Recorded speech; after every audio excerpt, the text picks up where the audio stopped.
Universiti Malaysia Kelantan, UMK, is an entrepreneurial university. We implement the government's aspiration to ensure the younger generations are not only highly educated but also entrepreneurial. UMK is the #1 entrepreneurial university in Malaysia and aspires to be one of the world's best by 2030. This is in line with the National Entrepreneurship Policy, which aims to make Malaysia an entrepreneurial country by 2030. According to this vision, UMK ensures the whole university functions within an entrepreneurial ecosystem. This ecosystem comprises of 9 faculties supported by institutes and centers of excellence implemented with the discipline of innovation-based entrepreneurship. The university's upper management, together with UMK employees at all levels, are committed to realizing UMK as a Malaysian public university well respected for its foundation of entrepreneurship. Implementing this ecosystem, the Umk Entrepreneurship Institute (UMKEI) oversees 3 other entrepreneurship-based centers: the Center for Entrepreneurship Development and Education (CEED), the Institute of Small and Medium Enterprises (ISME), and the Global Entrepreneurship Research and Innovation Center (GERIC). The Faculty of Entrepreneurship and Business, spearheading this structure, has successfully developed collaborative entrepreneurial networks such as UMK Frontier Street, Entrepreneurship Advisory Council, and proudly led the Committee for Ministry of Higher Education Guide to Entrepreneurship Integrated Education. From the academic aspect, UMK offers 29 undergraduate programs and 16 postgraduate programs in the fields of business and management, tourism and hospitality, science and technology, as well as arts and heritage. The university is constantly enhancing its teaching and learning system to ensure that the process of learning takes place creatively and innovatively through My Academic Integrated System, My EYES, massive open online courses, MOOCs, and blended learning. UMK is committed to the development of first-class graduates to become the leaders of industry. Collaboration with world-class local corporate sectors, as well as a network of well-known regional educational institutions, is aimed at empowering UMK from various angles. This is evidenced by the increase in the marketability of graduates and graduates who create jobs through businesses. Research, innovation, and commercialization is another important part of UMK. Research funding and the number of innovations and commercialized products increase every year. UMK has performed well in various prestigious competitions. With the hashtag UMK for Society, UMK is also involved in various community activities. Our staff and students consistently demonstrate outstanding skills and abilities. With such a great spirit of teamwork, UMK has never looked back to emerge as a respected educational entity in the region.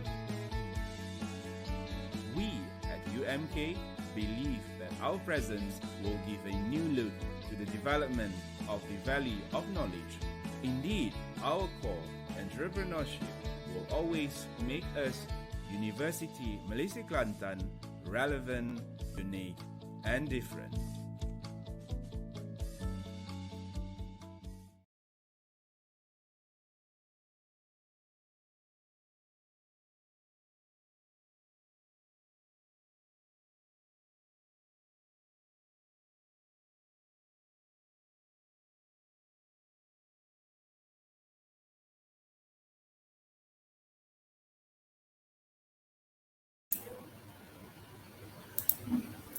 Assalamualaikum warahmatullahi wabarakatuh and good morning.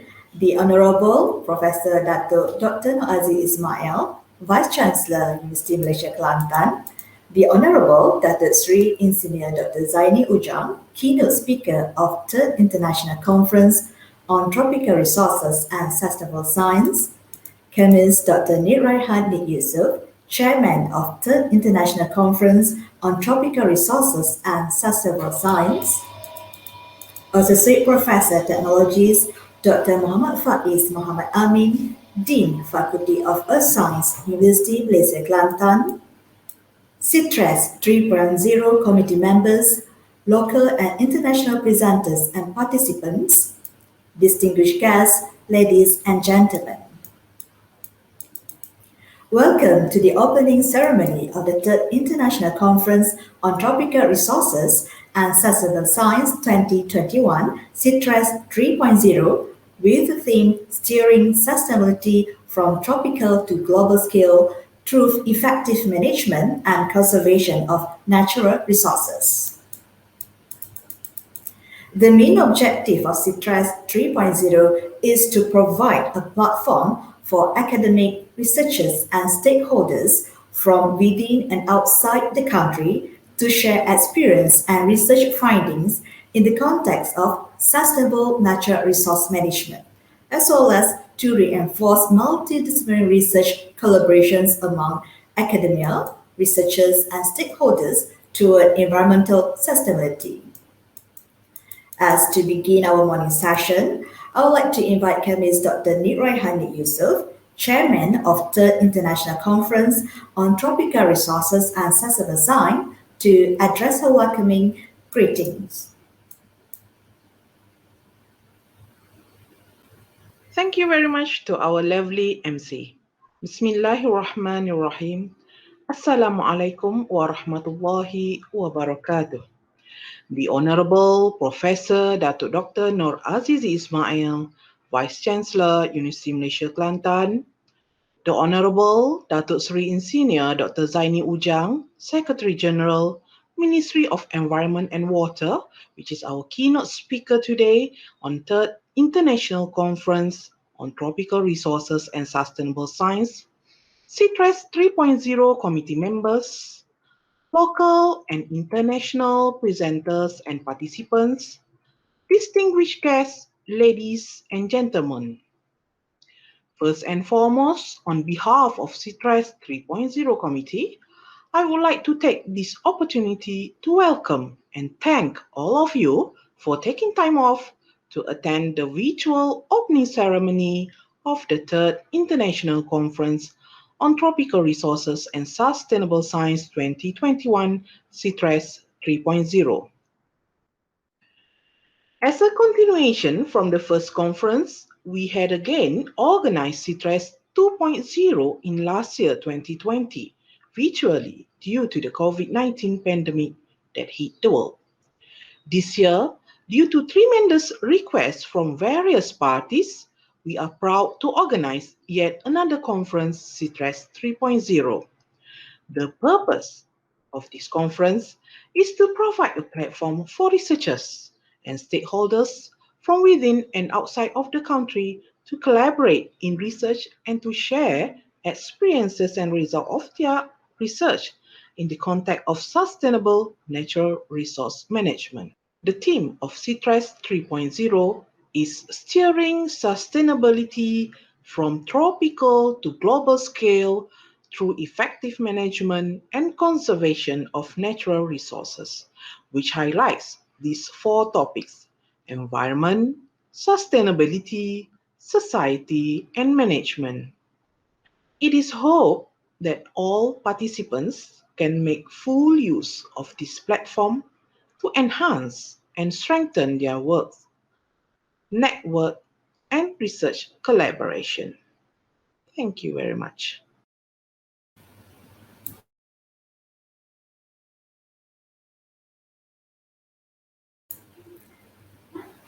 Thank you, Madam Chairman. And now I'd like to invite the Honorable Professor Dr. Aziz Ismail, Vice Chancellor, Universiti Malaysia Kelantan, to address his opening remark and officiate our third international conference on tropical resources and sustainable science.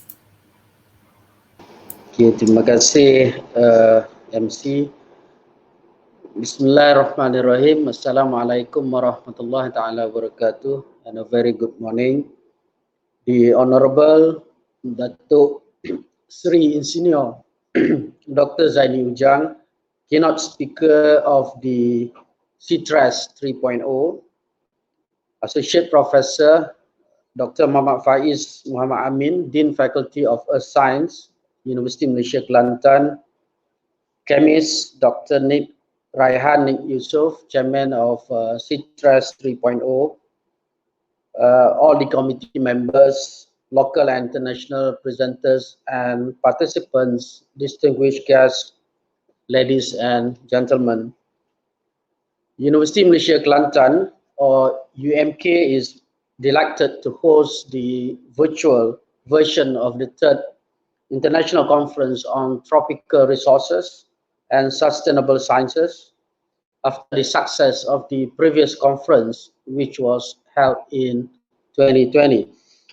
Sustainable management of natural resources has been at the forefront and one of the niche areas, research areas at UMK since its inception, and highlighted through various agencies and measures in collaboration with various state and federal government agencies, non-governmental organizations or NGO, and also the local communities.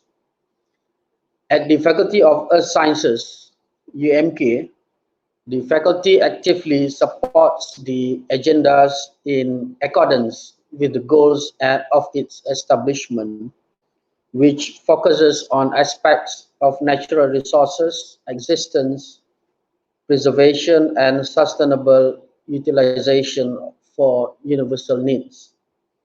Therefore, it is not surprising that most activities organized at the faculty level, including teaching and learning, research, consultancy, and community services, are always tied to the current issues of natural resources, ranging from conservation, preservation, sustainability, to management. The Faculty of Earth Science comprises a wide range of expertise across transdisciplinary areas, with its close proximity to the environment as the major advantage. The faculty is currently gearing towards the establishment of a world-class center of excellence situated in Tasik Banding, home to the world-famous Belum rainforest in the fields of teaching and learning, scientific research, and ecotourism, based on its current competence and varied triumphs. The Center of Excellence aspires to elevate a Faculty of Earth Science to the top of the world in terms of biodiversity and nature conservation, where latest scientific knowledge and findings can be widely disseminated. More of the newest scientific knowledge can be disseminated in the future through academic conferences as a result of the activities planned with the establishment of this Center of Excellence. At UMK, it is our mission to serve not only as a platform for teaching and learning, but also as a hub for sharing the most recent scientific knowledge.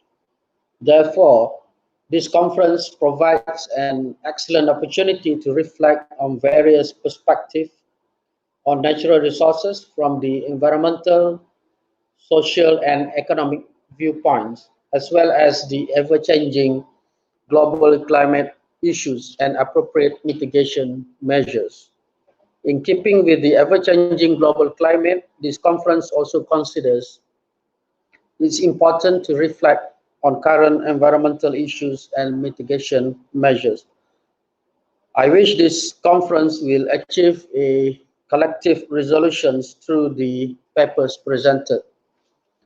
And finally, I am pleased to announce that the third International Conference on Tropical Resources and Sustainable Sciences, or CTReSS 3.0, to be now officially open or started. With that, I thank you very much for your attention. Thank you, Professor Dato. Ladies and gentlemen, moving right along, it is now my pleasure to introduce our distinguished keynote speaker of the International Conference on Tropical Resources and Sustainable Science, the Honorable Dato Sri Engineer Dr. Zaini Ujang, Secretary General, Ministry of Environment and Water.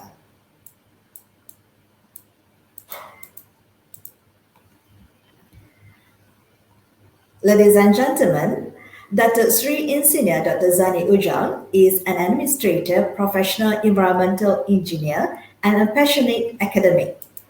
Blend together with his knowledge and 30 years of experience on environmental sustainability with special focus on built environment in the context of river basin management, he is a Malaysia icon for water and environment through eco-shift in thinking and action. He is the first recipient of the most prestigious Merdeka Award 2009 for outstanding scholastic achievements and the youngest Vice-Chancellor appointed in the history of public universities in Malaysia at the age of 43. He received Honorary Doctor of Science from Newcastle University, United Kingdom in 2018. He has been a visiting professor at Imperial College London since 2013 and Tsukuba University, Japan since 2013, and research also stayed at Massachusetts Institute of Technology, MIT, United States. With his vast knowledge and experience in multiple disciplines, he has been appointed to lead several ministries as the Secretary General, namely the Ministry of Education Malaysia, Ministry of Higher Education Malaysia, and Ministry of Energy, Green Technology and Water Malaysia before becoming the Secretary General for the Ministry of Environment and Water in March 2020. He is an author of 42 books across multiple disciplines. His latest publication is Denai Tersangka Menuju Sungai. Ladies and gentlemen, without any further ado, please join me in welcoming our distinguished keynote speaker, Dato Sri Engineer Dr. Zaini Ujang.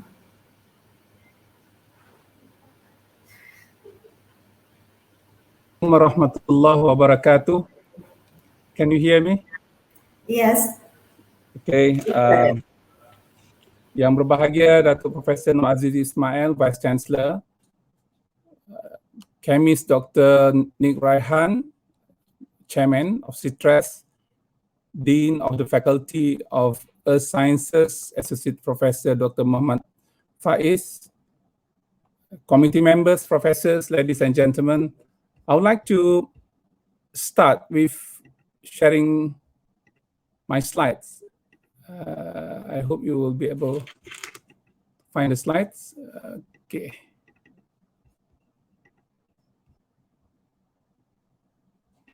Is that okay now? Okay.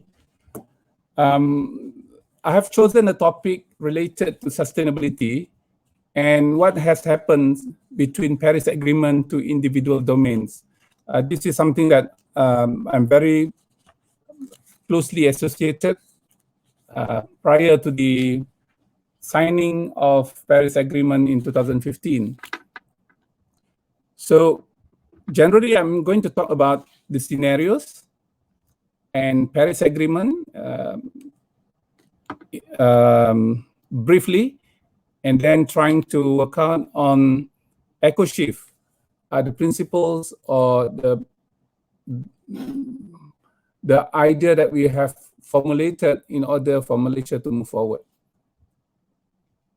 Let's talk about historical background prior to Paris Agreement. Before 1970s, people in general, talking about pollution episodes without linking to lifestyle, without linking to policy or regulatory framework. And at that time, if you want to grow, you have to choose whether you want to sacrifice ecosystem or not. And this is depending on self-awareness of that particular vicinity.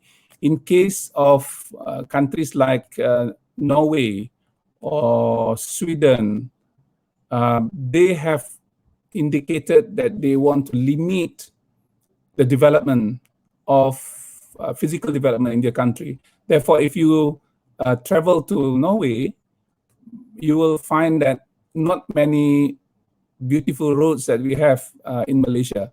The roads are not as good in terms of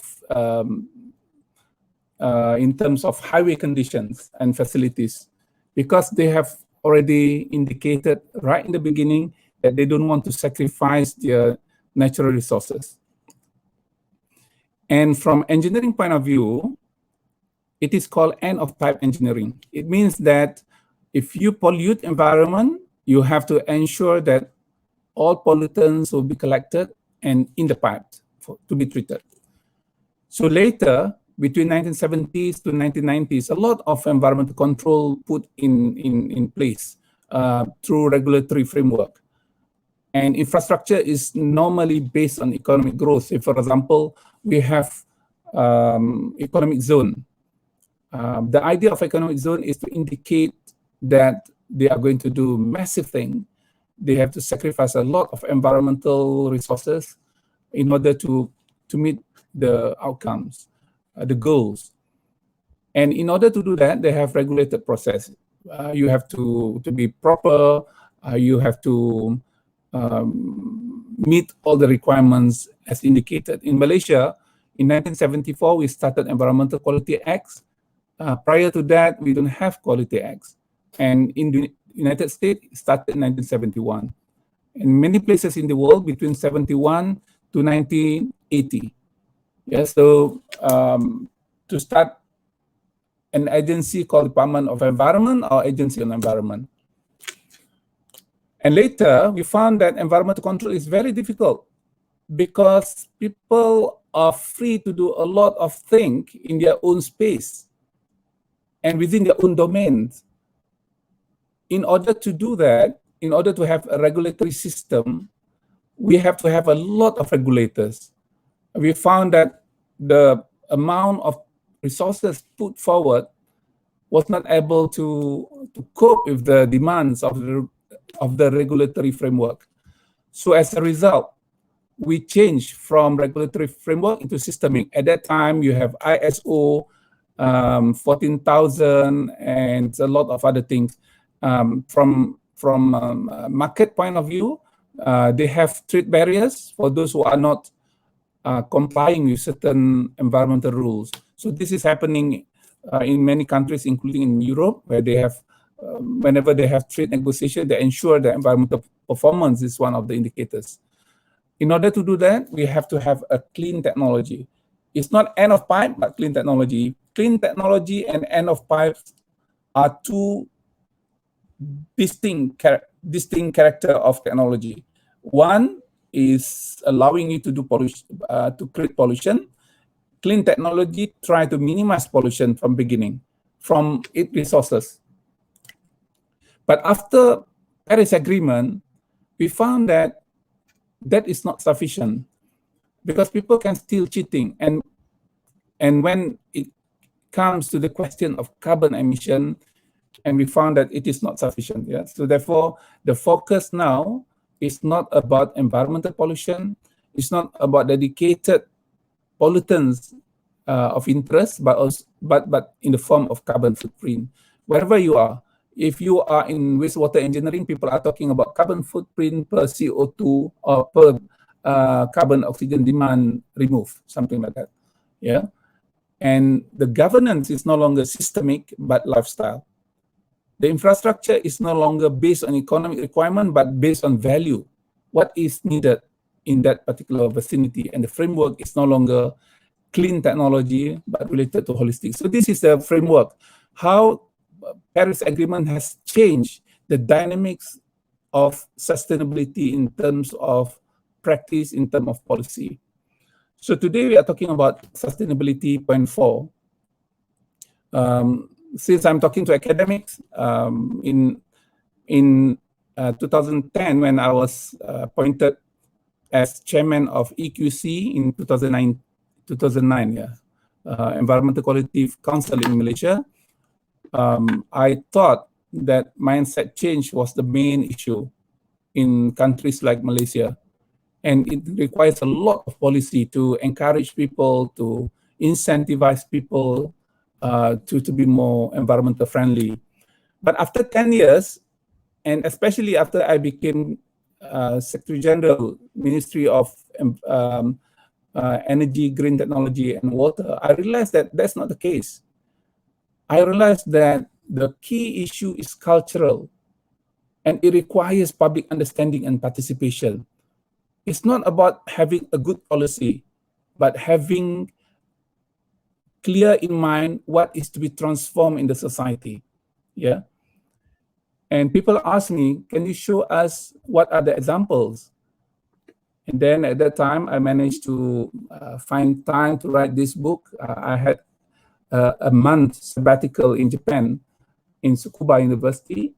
My colleagues helping me to write this book, and it has been translated into Japanese. So it's being used in Japanese university now on Japanese ecosophy. So what is ecosophy? Let's talk about it later. And this is no longer about mindset change or cultural transformation. This is about action, what to do, how can we change our lifestyle. As I mentioned, when you talk about post-Paris Agreement, people are talking about holistic approach, and it relates to lifestyle. And I was trying to finish this book together with my colleagues, Professor Gustav Olsson from Sweden. But because of COVID, we were not able to concentrate on the issue of sustainability. A lot of our letters, we exchanged letters talking about COVID-19 then, yeah. And recently, together with Professor Zulkifli Muhammad Yusuf, he is a Kelantanese from Universiti Malaya. We wrote a book on 40 hadiths related to environmental sustainability, because we think that we need to be more holistic. And in the context of Malaysia, when you talk about environmental transformation, sustainability, you are talking to more than 60% Muslims. So I think I have to have a clear understanding what is to be enhanced. The understanding is through this book. We were talking about minds, attitude, behavior, habits, and culture. Yeah, so through this book. Let's talk about Paris Agreement. It has 17 goals, and a lot of countries, including Malaysia, is a party to Paris Agreement. And Paris Agreement use the keywords Sustainable Development Goals, SDG. So we are talking about it.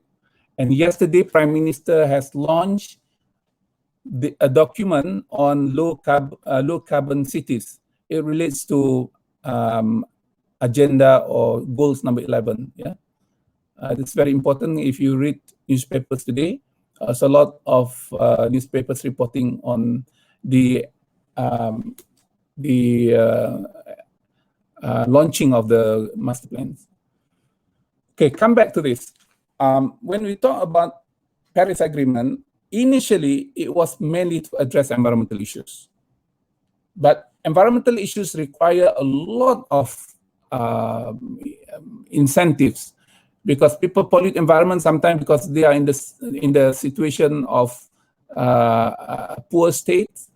They are in the situation of needs to get food and whatnot. So therefore, we have 17 instead of merely about environmental issues. And the key point is this. The key point is the rise of temperature against pre-industrial revolution. It's about 200 years ago. So you can see that in the year 2000, between 1980 and 2000, you will see the industrialization taken place in Asia, mainly in China, in India, in Malaysia, in few countries.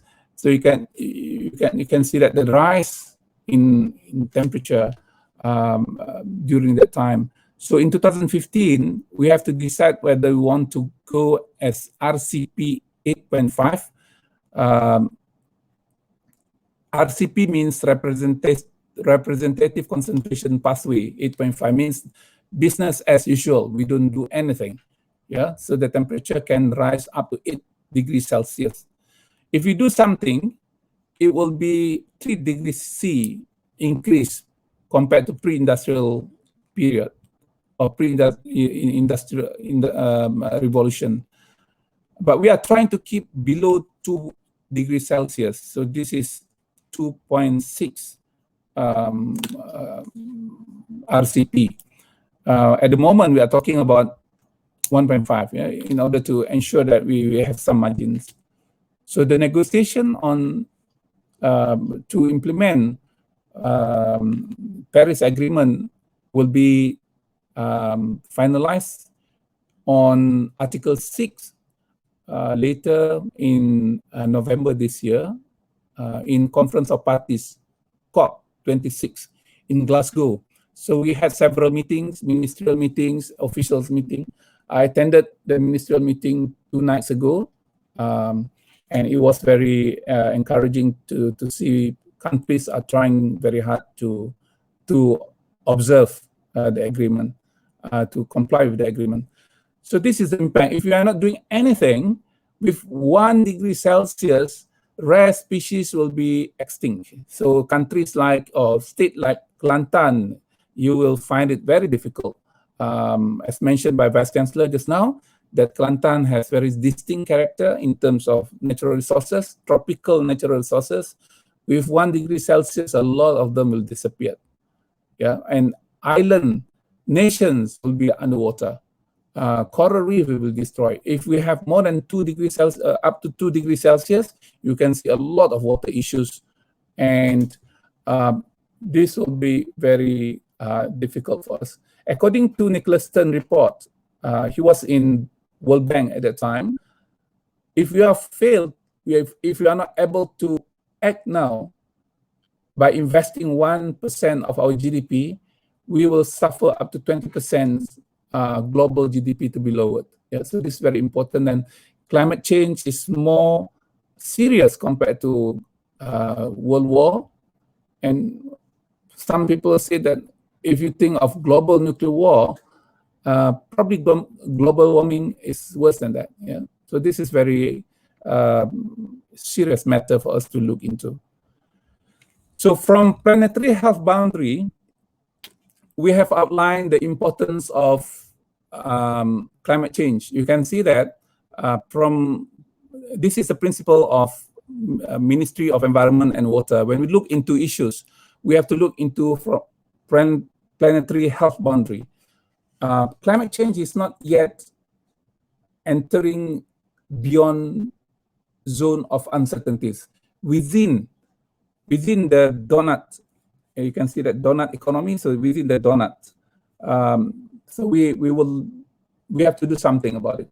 But issues like biosphere integrity, in particular on genetic diversity, is really an issue. Therefore, COVID-19 is under genetic biodiversity.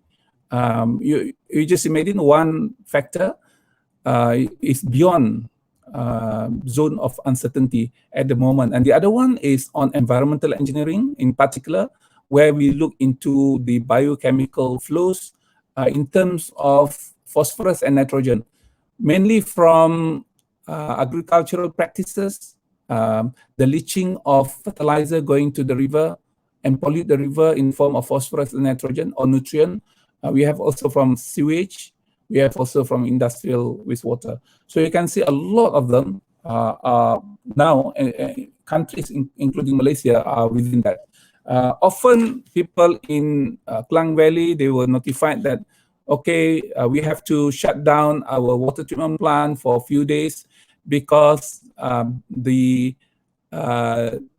the threshold limit for ammonia has been exceeding. Ammonia is nitrogen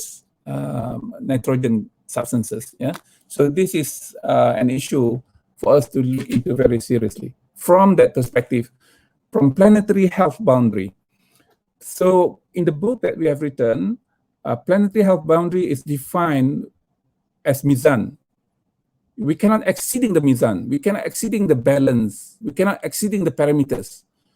In the Quran, it says, Allah subhanahu wa ta'ala says, Ashamsu wal qamaru bihusban, wan najmu was shadaru yasjudan, was sama'a rafa'aha wa wadu'al mizan, Allah tadghaw fil mizan. If you look into the English translation, the sun and the moon move by precise calculation, and the stars and trees prostrate, and the heaven erased and imposed the balance that you not transgress within the balance. I think the English translation is more meaningful from environmental perspective. And if you look into that, there are balance. We cannot exceeding certain limit. We cannot exceeding 2 degrees Celsius, say, for example, in order for this global catastrophic to take place. Yeah, so we have to work within balance, within the limits. So, okay, from environmental perspective, I think you have to differentiate between sustainability and environmental sustainability. If we look into environmental sustainability, the key major currency is called carbon, C, and it relates to global pollution loading. And in order to approach this strategically, we have to find ways and means how to reduce carbon emission, whether to reach net zero or not. So this is the issue that we are talking about. Companies are now pressurized, I'm not saying encouraged, pressurized by investors for them to go to net zero and to increase carbon sink. So how can we do it? We can use green technology, and in order to increase carbon sink, we have to increase our carbon, our green cover. So what is the systemic approach to do it? One is to have low carbon lifestyle. Our lifestyle is beyond sustainability, beyond sustainable development at the moment. We do it without thinking of environment. Of course, there is no regulatory framework to stop you from using electricity as much as what required. Yeah, there is no regulatory framework to stop you from buying clothes if you have money. But from lifestyle, you can stop that. Why you do this? Because I think this is sufficient for me. 100 piece of shirts is sufficient for me. It's not 1,000, say for example. And in systemic way, we have circular economy. So this is what we call climate culture and climate financing, which is very important. These are 2 important issues that people are talking at global stage at the moment. From Malaysian perspective, we have to comply with the requirement of the Paris Agreement by sending biennial update report. The previous report we submitted was 30th of December 2020. And this year, end of this month, we have to submit NDC, Nationally Determined Contribution to United Nations Framework Convention on Climate Change. And next year, we have to send our long-term low emission development strategy. So as far as Malaysia is concerned, we are complying with Paris Agreement with the timeline given to all countries. Yeah. So I would like to reiterate here that Malaysia is an non-Annex 1 country. So we are fall into a category that called non-Annex 1 country. Your Annex 1, they have their requirement. Non-Annex 1, they have their requirement as well. So the other one is Annex 2. Yeah. So this is 3 groups of countries party to Paris Agreement. So okay, from government perspective, what government must do is to have a plan. So we have NDC, we have LT, LETS, long-term low emission designs development strategy. Yesterday, Prime Minister launched low carbon city framework. This is all required, and this is planning. Prior to that, I think early this year, Prime Minister also launched a low carbon mobility framework for Malaysia, and it is required by Paris Agreement. And then we have to strategize because we have a lot of things to do. We don't have much money. We don't have much resources. So what is the best strategy? And then we starting implementing them.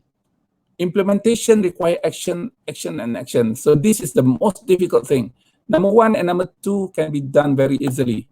Yeah.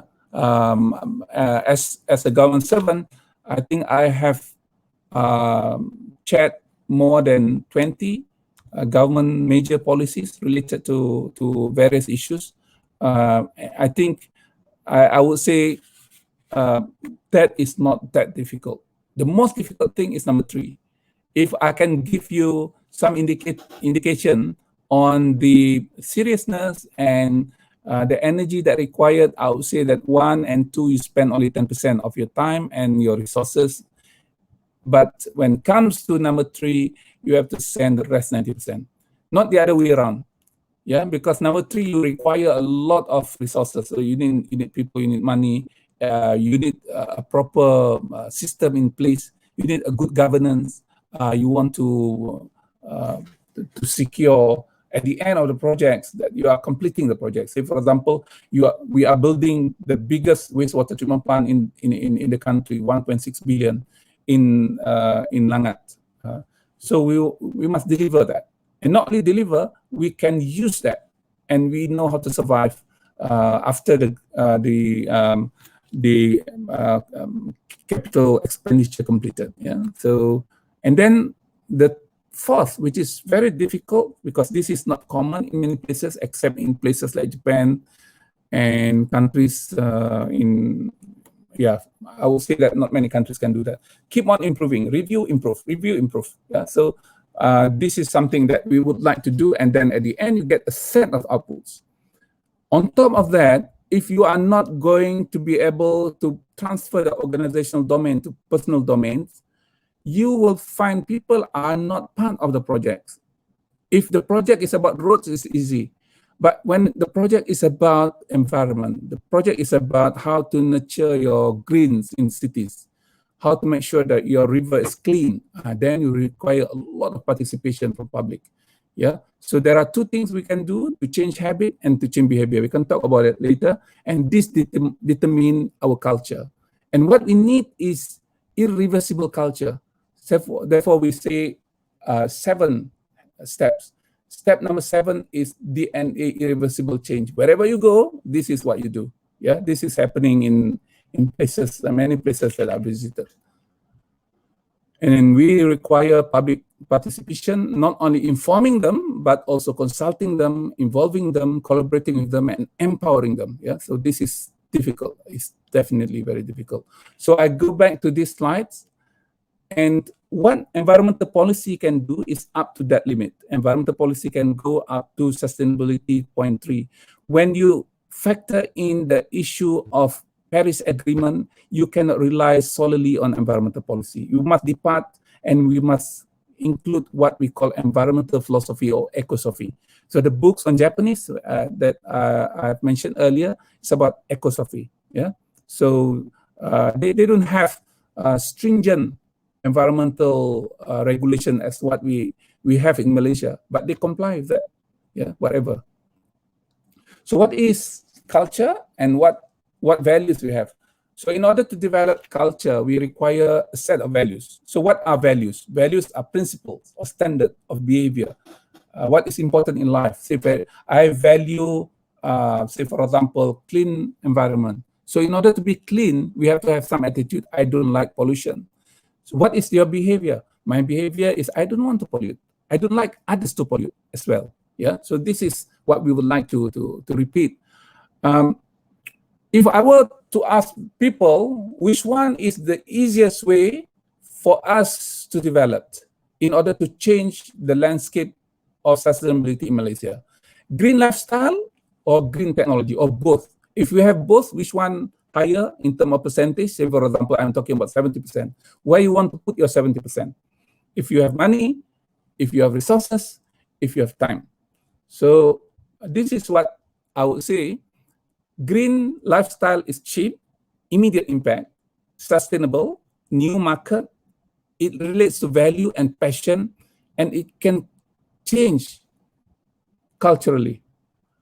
Whereas green technology is high capital. Say, for example, if you want to build incinerator for, say, for example, 800,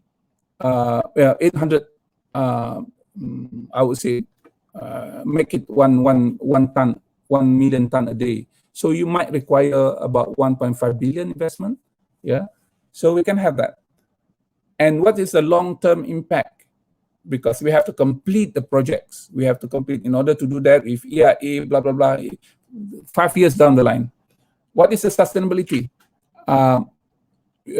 Whether you will be able to get it done and then to get people pay for the operating costs or not. So this is the issue. And then sometimes we have to have forced demand to the local authority. The local authority said, no, I don't want that. I have my sanitary landfill that we developed we built last 2 years or 3 years. So sometimes a lot of regulatory compliance required and SNT advancement. You will get the impact probably after 5 years. But if we do it correctly on green lifestyle, and we say green, this is part of what we need, and then we start talking about it, we start buzzing about it, and inshallah, this is going to be much faster. And at the end of the day, you still need probably incinerator, but smaller scale. Not 1.6 billion. You require only about 500 million because the waste generation became lower and lower from time to time. Why?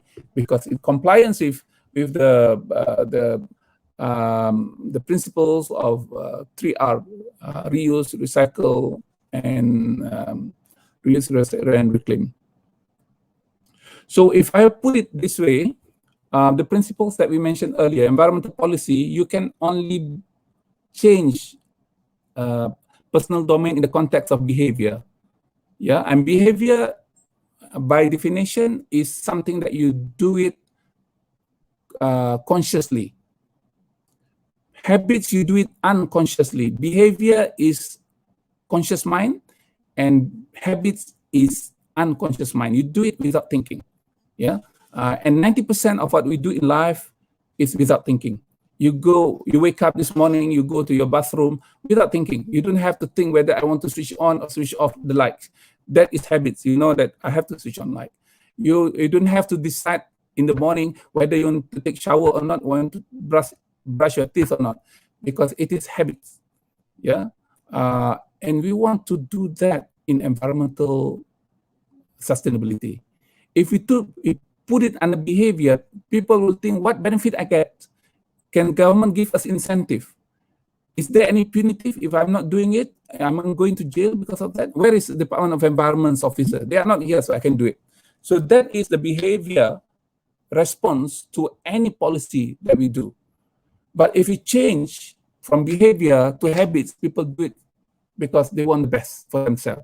And if they think that they cannot influence others, at least they know that I am doing justice to myself. So from ecosophy point of view, we have carbon footprint as the focus. But from Islamic perspective, people don't move if you say carbon footprint. But if I say that it is halal and tayyibah, sugar is halal, but a lot of sugar is not good. It's not tayyibah. Cycling is halal. Cycling is good.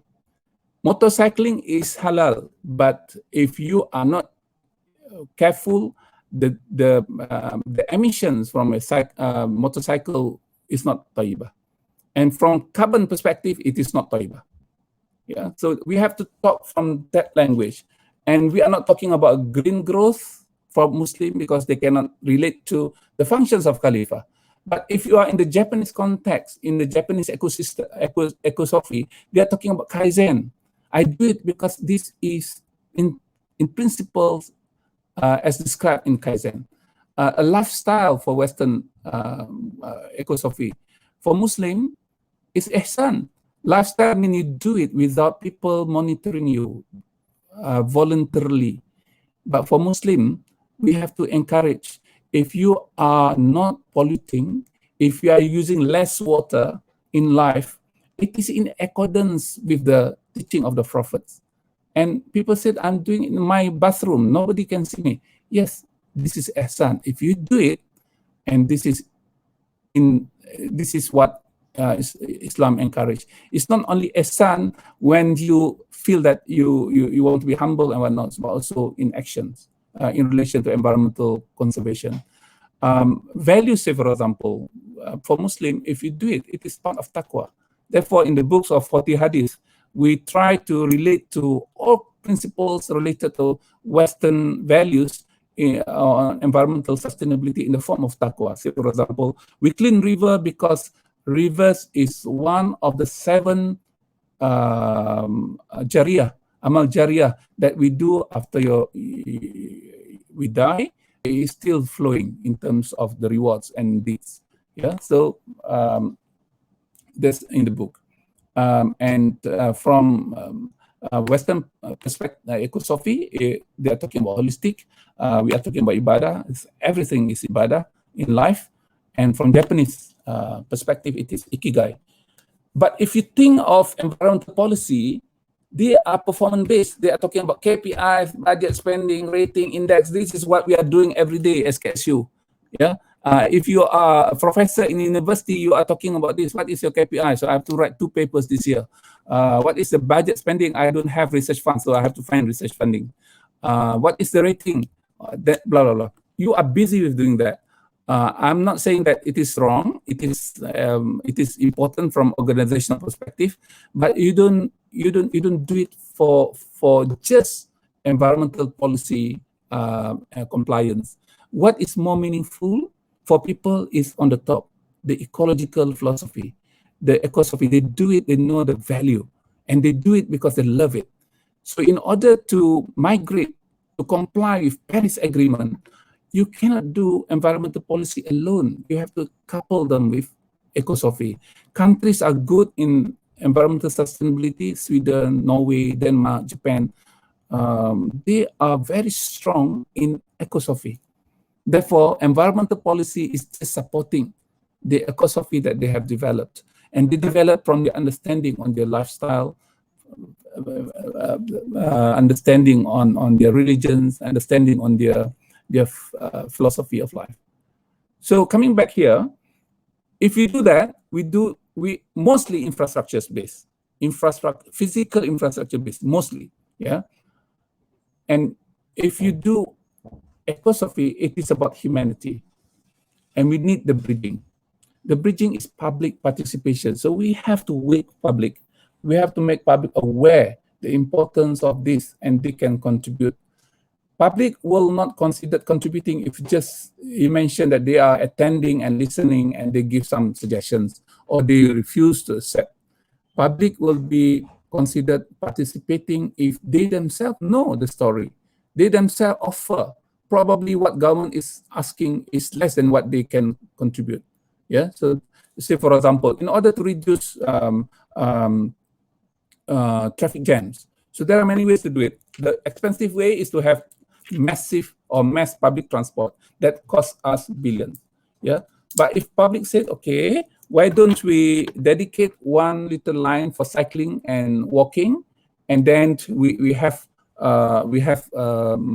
shades around it, so that it's not too hot for people to cycle or to walk. So that can solve a lot of problems, and it costs you only a fraction of the money that you plan to invest into it. So we talked about that yesterday during the launching of the low carbon cities.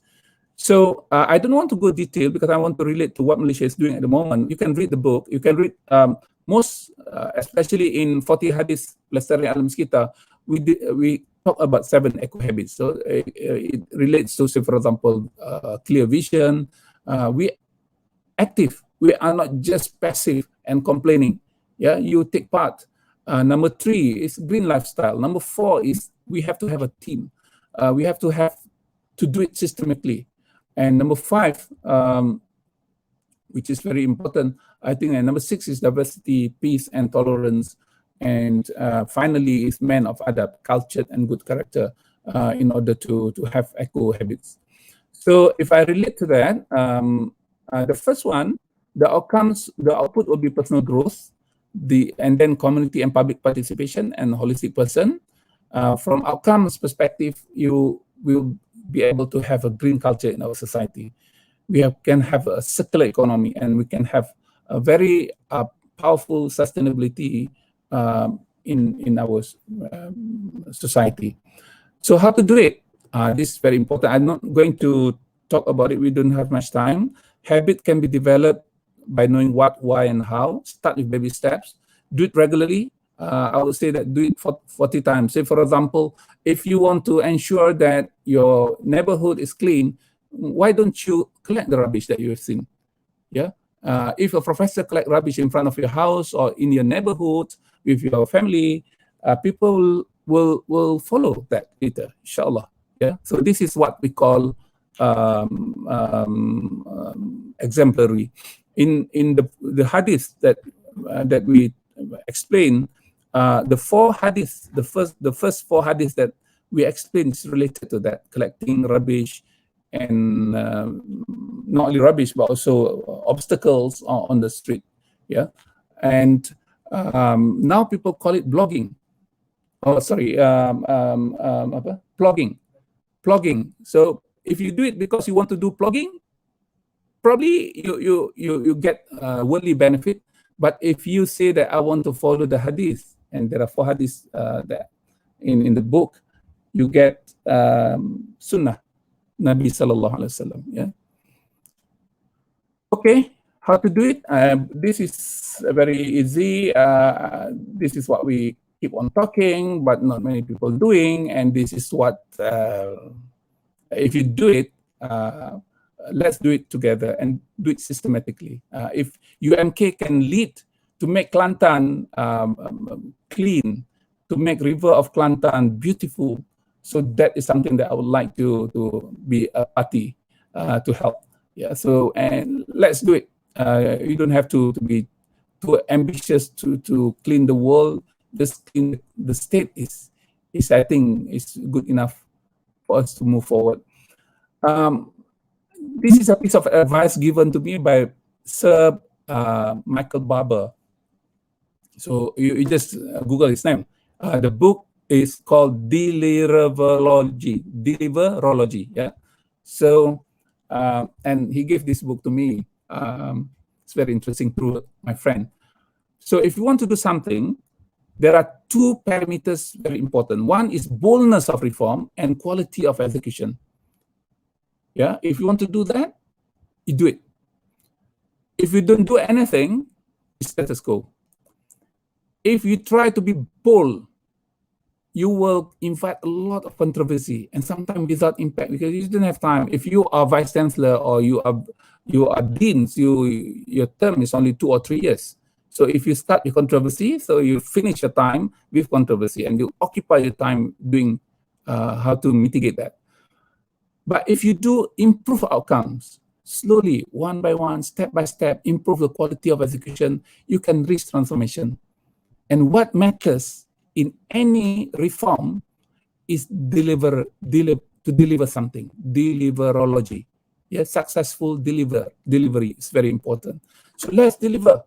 Sometimes people talk a lot and they are not able to deliver because they are not spending a lot of time on controversy. Yeah, let's spend a lot of time on improving outcomes.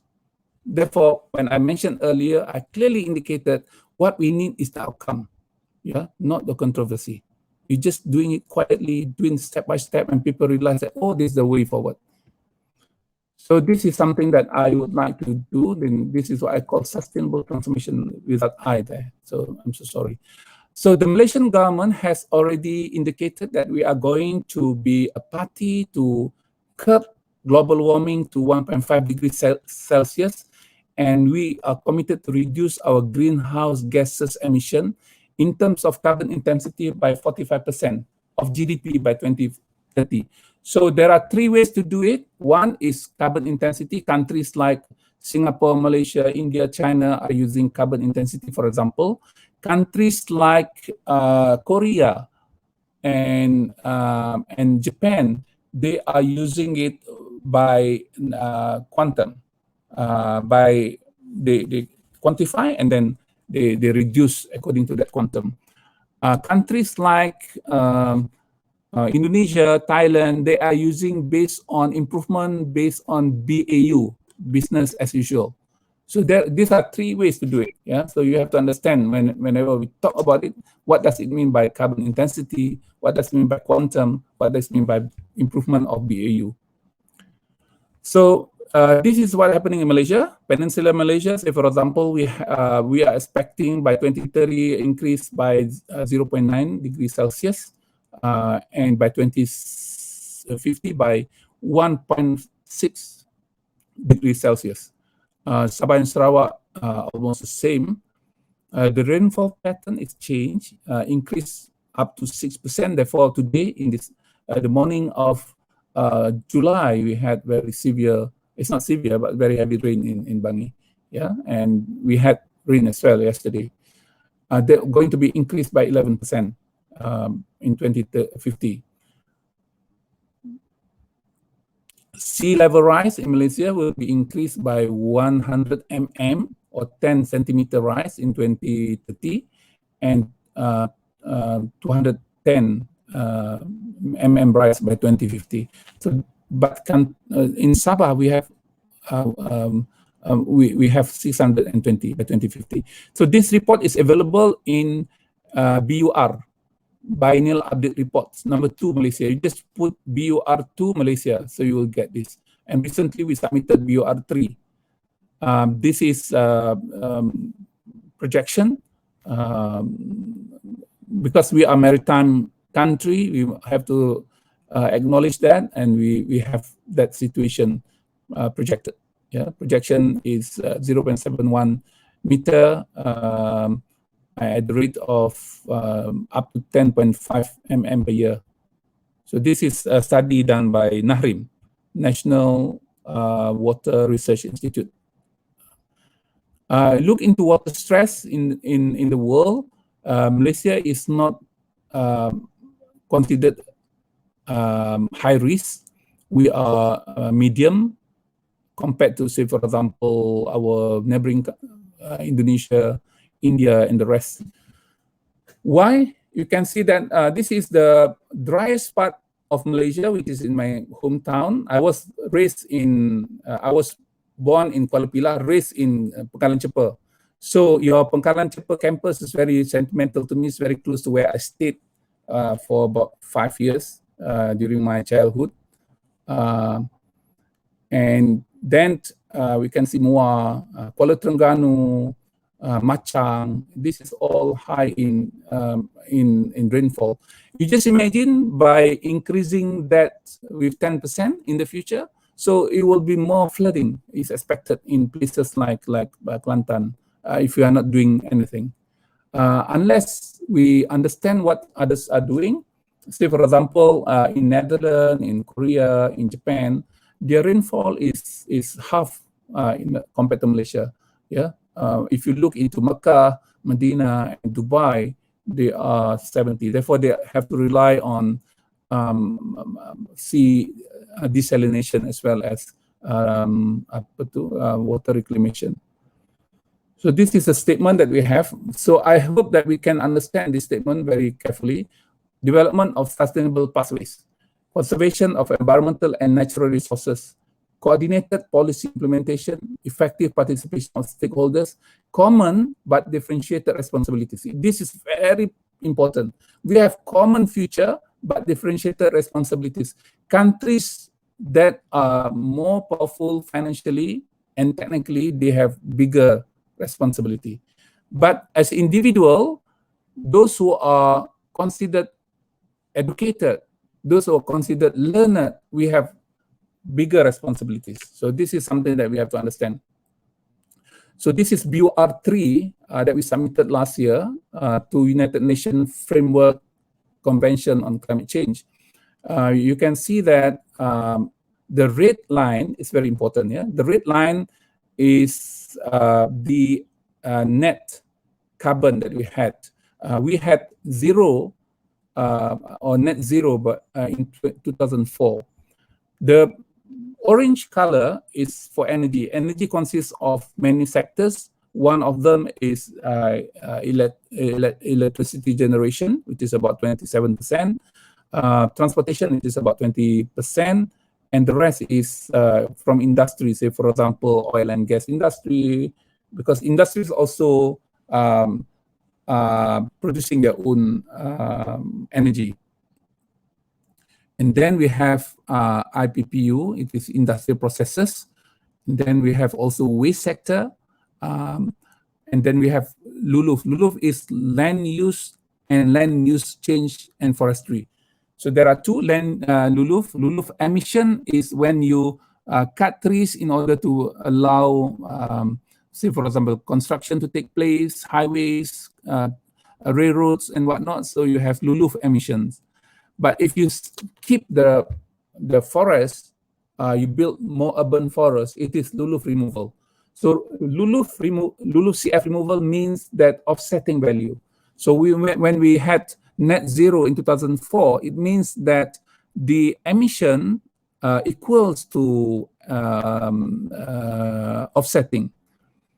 Malaysia is very fortunate because we have more than 50% of our land covers. At the moment, it's about 56%, still under forestry. And we want to keep at least 50%. Yeah. So this is something that we have already indicated in many of our reports. The question now, whether we want to have red, blue, or green. With 45% carbon intensity of GDP, we will get to have between blue and green by 2030, but we can project that up to 2050. So I am very hopeful that we will be able to do that with not only political will, but also our understanding and our responsibility. Yeah. So in short, why 2016? Because as non-Annex 1 country, Malaysia is reporting X-4. So in 2020, we are reporting for 2016. But next year, our BUR, I mean, from time to time, our BUR 4, we are reporting closer. Yeah, and then from time to time, we have to be audited as well. These are areas that we will be able to understand. So, okay, what is the adaptation? What is the mitigation? Renewable energy, energy efficiency, transportation, recycling. So yesterday we discussed a lot when we talk about urban sector, because urban is where more than 70% of population reside at the moment, and more than 80% of carbon emissions in urban setting. Yeah, and then what is the adaptation? Because we cannot do anything, we have to adapt. The first adaptation is addressing flood. So in the case of Kelantan, adaptation is to be taken place very seriously. Coastal protection, water and food security, and public health. So you can refer to environmental sustainability in Malaysia. We have only one page for you to refer to. It's very easy. You can have that QR code. Okay. This is mainly for Kelantan, yeah. So I just want to have this about 2-3 minutes. People are talking about water in Kelantan is not sustainable, and we have to look into not the delivery part. We have to, as a planner, we have, as an educated people, we have to look the global perspective, the whole perspective, holistic perspective. So first, what is the business model? Business model in the context of water in Malaysia is subsidized basic utilities. If you compare them with energy, I had very fortunate to be able to be part of the ministry in charge of energy, It is called full cost recovery. If you need anything, you don't have to ask government. You just ask the system, the business model. The business model is handled by security energy. So if you need a new plant of 1,000 megawatt to be sited in, say for example, I just give example, to be sited in Kota Baru. So the decision is to be made 5 billion, say for example, and 5 billion is bankable because of the business model. People are paying whatever charge, inclusive of the profit of the company. Yeah, that's very important. Without the profit, no one will go into that business. Yeah. So in the context of what energy sector, the profit allowed is only 8%. That is what we call economic regulatory framework, as well as other regulatory frameworks available. But in terms of water, if you need anything, you have to ask government. Federal government said, okay, this is grant, this is loans that you have to pay back and whatnot. Because we know that the business model is not sustainable. The tariff setting is political will. Yeah. In energy sector, it's based on incentive-based regulation, they call it. The moment the price of oil and gas, or I'm talking about gas and coal, is lower, Energy Commission will keep the money. The moment after 6 months, the price is increasing, they use that money to pay. So there is no impact to the consumers. Unless in countries like I'm talking about Singapore or UK or Japan, yeah. So the price is based on the actual price of the energy sources. So assuming that the price of gas is higher this month, so it charges you higher per rate. Yeah. So this is what we call incentive-based regulation in Malaysia. And then regulatory framework is a federal state. In energy, it's only federal. So it's easy for decision making. Human resources, when we started, I give you an example in the year 1990, say for example. So the both sectors are about 20,000. Yeah. But now, after departing, you can see the energy sector has more people servicing the public and whatnot. The technology is based on proven cost-effective. But in energy sector, it's cutting edge. Whatever the best technology in the world, that's what available. The first country to buy will be Malaysia.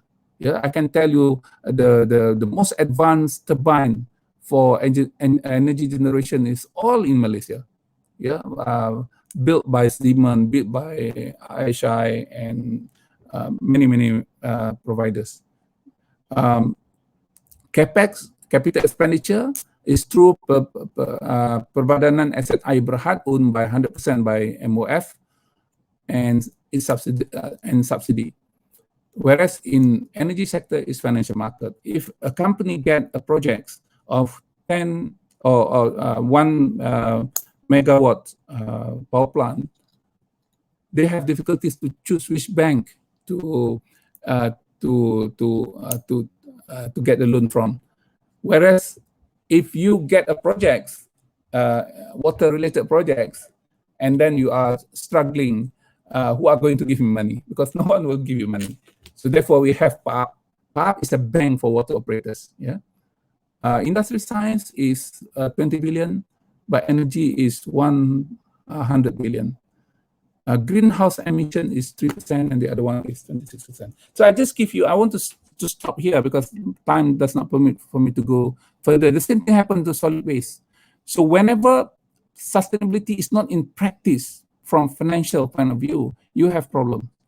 Unlike energy. So we are very proud. When I was KSU of energy in the country, whenever I travel around, people are asking me, bankers are trying to find me, companies are trying to show me the latest technology that they have.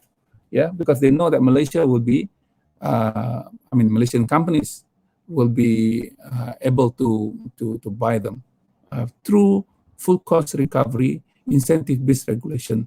So that is sustainability in practice. Madam Chairperson, I thank you for your time. I'm so sorry I've exceeded my time. And then I hope it will give you some insight about what's happening in the country in relation to environmental sustainability. Thank you for your time. Assalamualaikum warahmatullahi wabarakatuh. Your sharing moment with us. Is it possible for you to receive one questions from the floor, Dato, or you have to? Yeah. I'm okay. Okay, so we have the questions from the floor. By the way, that's a really important point that has been highlighted by you, which is the cultural transformations. I'm truly agree with you. It's not easy to change the mindset of people and to inculcate this culture among the Malaysia also require sometimes. In fact, in our own campus, in our own backyard, Universiti Malaysia Kelantan, we also gear up to becoming a green campus. This actually been led by our Dato VC, his own, with the themes of green campus committee.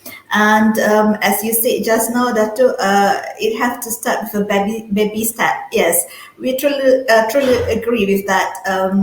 We start with our own committee in campus, and this kind of green lifestyle practice will for sure will be continue in their homes and also in their neighborhoods, and slowly we'll try to develop a green society in this small state, inshallah. Okay, we're waiting for the questions. Yes, can I have the questions now?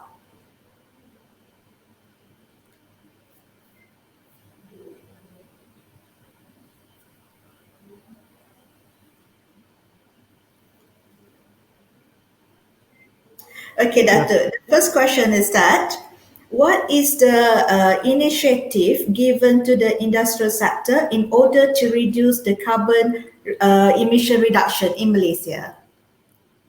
Oh, you are talking about the environmental policy. Yes, we have the questions from the floor, from the viewer. One questions. Yeah, okay. So let me go to the slide, easy for me to explain.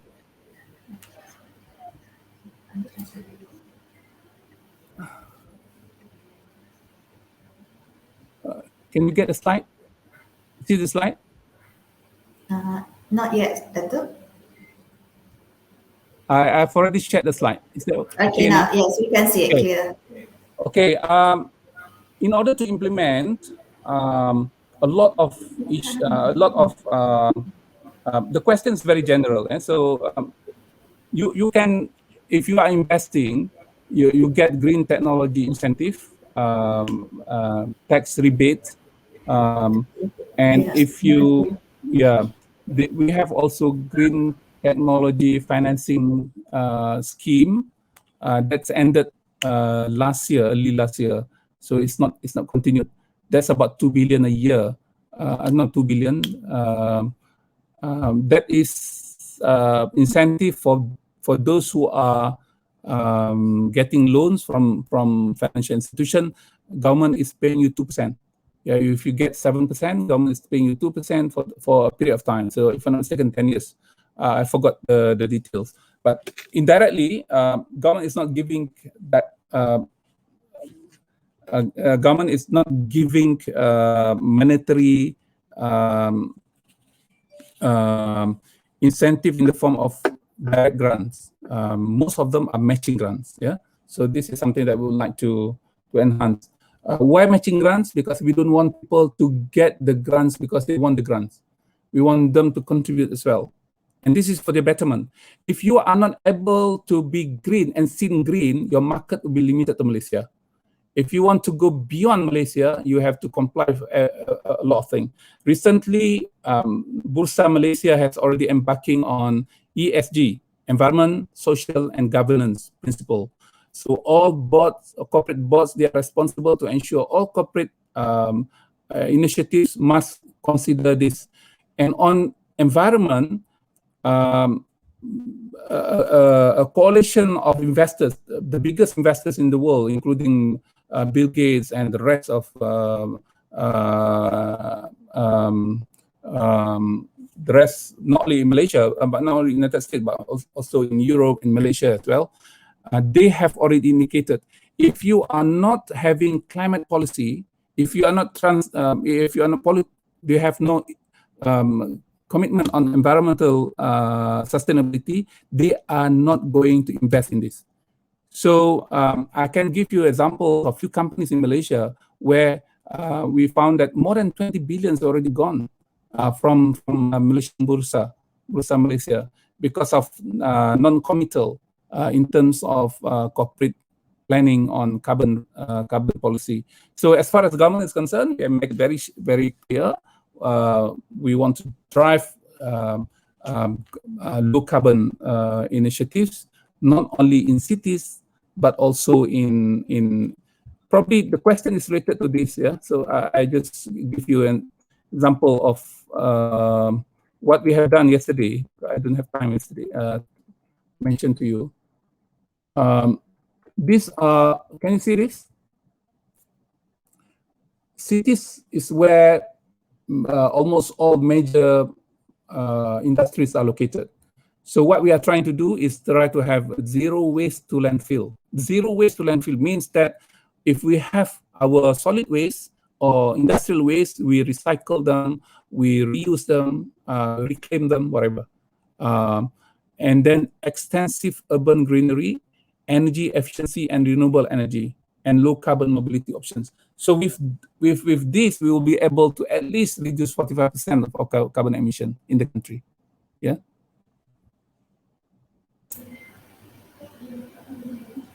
Okay, thank you. Okay, thank you, Dato Sri. Actually, we have a lot of questions here, Okay. but you're running out of time, right? No, I have another 10 minutes. Okay. Okay, 10 minutes. Okay, I'd like to read another interesting questions from Aisha Omar. She's been asking about, based on the sea level rise projection, 2000 and 20,000 and water stress by country 2040. Are these alarming us on environmental hazard in the future? Yes. Yes. We have to do a lot of things. This is not the situation where it is not related to me. Everyone will be at risk. You must remember that countries like Indonesia, they are in very serious in terms of risk. You just imagine the next, if you look into the photos, the slide that I've shown earlier, there will be a lot of migration, climate migration, we call it, in the future. So as a result, people in neighboring states will come to our country. They cannot survive in the country. They are immigrants. They will be called themselves climate immigrants. Yeah. So they will be part of us because they want to survive.